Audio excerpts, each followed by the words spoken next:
Can you imagine working your whole life and never becoming truly rich? That's what happens to millions of people every day. Because they follow a broken formula. They work for others, pay everyone else first, and leave themselves for last. But more than 4,000 years ago, in the mighty city of Babylon, a man named Arcade discovered a simple truth that changed his destiny forever. A portion of everything you learn is yours to keep. That is the first and most powerful principle of wealth. Pay yourself first. Today I'll guide you through this concept clearly with real stories, practical exercises, and all the intensity that someone ready to fundamentally change their financial life deserves. It doesn't matter how much you earn. What matters is what you do with what you have. This principle isn't a gimmick. It's an ancient code that still works today. If you understand it, it could be the key to unlocking your wealth. What does it mean to pay yourself first? This principle isn't a self-help slogan. It's a practical, mathematical, and emotional strategy. It means prioritizing your future over present consumption. It's about setting aside a portion of every income for yourself. Not for your debts, nor for your luxuries, but for your freedom. It's not about selfishness, but about planning. The act of setting aside 10% of everything that comes in, even before paying bills or making purchases, establishes the new order of priorities. You first. Do you earn $1,000? Set aside $100. Do you only earn $200? Set aside $20. The amount isn't as important as the habit. At first, it will seem difficult, even impossible. But after a few months, you'll realize you can live on 90% and still live well. Furthermore, that 10% starts to grow, giving you a sense of control that shifts your mindset. Paying yourself first is declaring, I'm responsible for my financial freedom. It's about ceasing to be a slave to consumption and becoming the architect of your wealth. It's not an option, it's a declaration of independence. The story of Akra in the 10th part. Akra was a humble scribe in Baghdad when his story begins like many others, working hard, seeing no results. Each month, his income vanished, swallowed up by expenses, debts, and fleeting pleasures. Until one day, frustrated, he sought advice from Al-Ghamis, a wealthy and wise money lender. Al-Ghamis didn't give him money. He gave him a phrase, a portion of everything you earn is yours to keep. Parker, skeptical at first, decided to try it. For 12 months, he saved 10% of his income. He resisted the temptation to spend it. He watched as that gold began to accumulate. Then he made a mistake. He lent his savings to an inexperienced jewelry maker. He lost everything, but he didn't lose his lesson. He learned that, in addition to saving, he needed to be wise when investing. Over time, his gold grew again.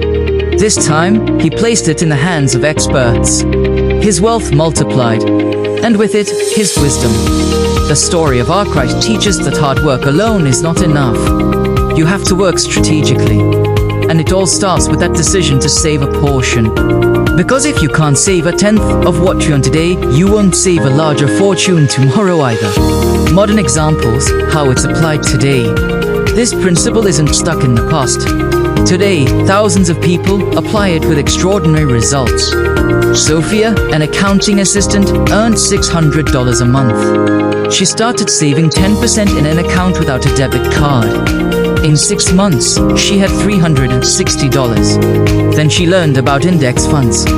Today, after 2 years, she has over $2,000 earning interest while she sleeps. Jonathan, a freelance salesman with variable income, designed an unbreakable rule. She saves 10% of every payment received.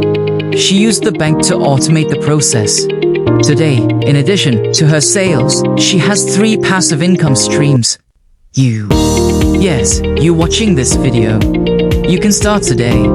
You don't need thousands to get started. You need willpower, discipline, commitment to yourself. Wealth isn't measured by what you earn. It's measured by what you keep and grow.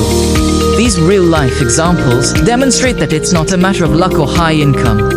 It's a matter of habit and vision, common objections and answers. When this principle is presented, natural objections arise. The most common is, I can't afford it. But if you can't save 10%, start with 1%. The important thing is to build a muscle. Once the habit is established, the percentage will grow on its own. Another objection: I have a lot of debt. And the answer is clear. If you don't pay yourself first, you'll always be in debt. Saving money doesn't contradict paying off debt.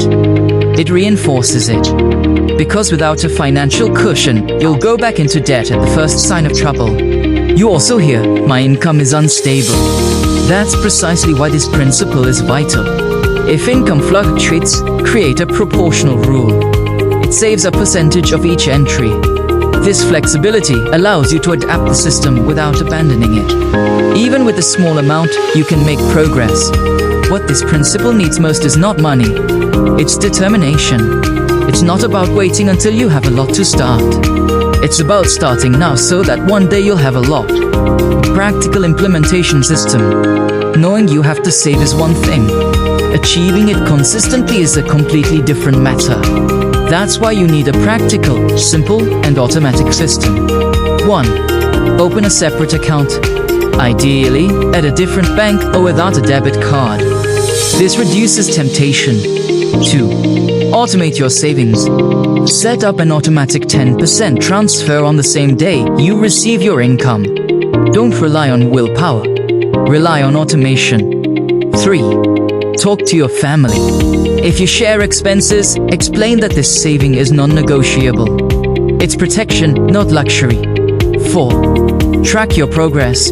Use an Excel spreadsheet, an app, or a notebook. Watching your fund grow strengthens your commitment. 5. Reinvest. Once you've saved 3 to 6 months worth of money, start exploring safe investment options. Your money should start working for you. Make it easy. Make it automatic. Make it tamper-proof. This is how lasting wealth is born. Psychological and emotional impact. Paying yourself first doesn't just change your wallet. Change your brain.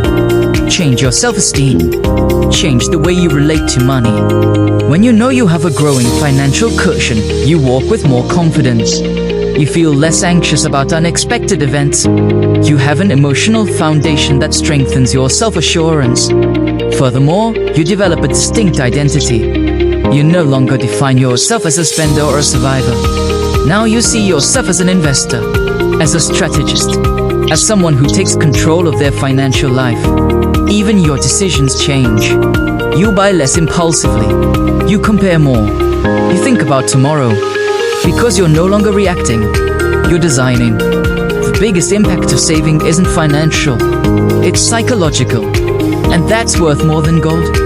Don't expect to have more money. Start with what you have. Today. Now. Because if you can't save $1, you won't save 1,000 either. It's not the amount. It's consistency. Remember, the most powerful principle is not investing, nor is it earning more. It's not about having connections. It's about paying yourself first. That single action makes you the architect of your freedom. Nobody will do it for you. The government won't do it. Your boss won't do it. Not even your family. Only you can take it instead. And when you do, something changes inside you. Today you can make that decision. You don't need permission. Just commitment. Start with 1%. Then 5%. And before you know it, you'll be creating the future you only imagine today. Because the you of tomorrow is waiting for the you of today to decide to act.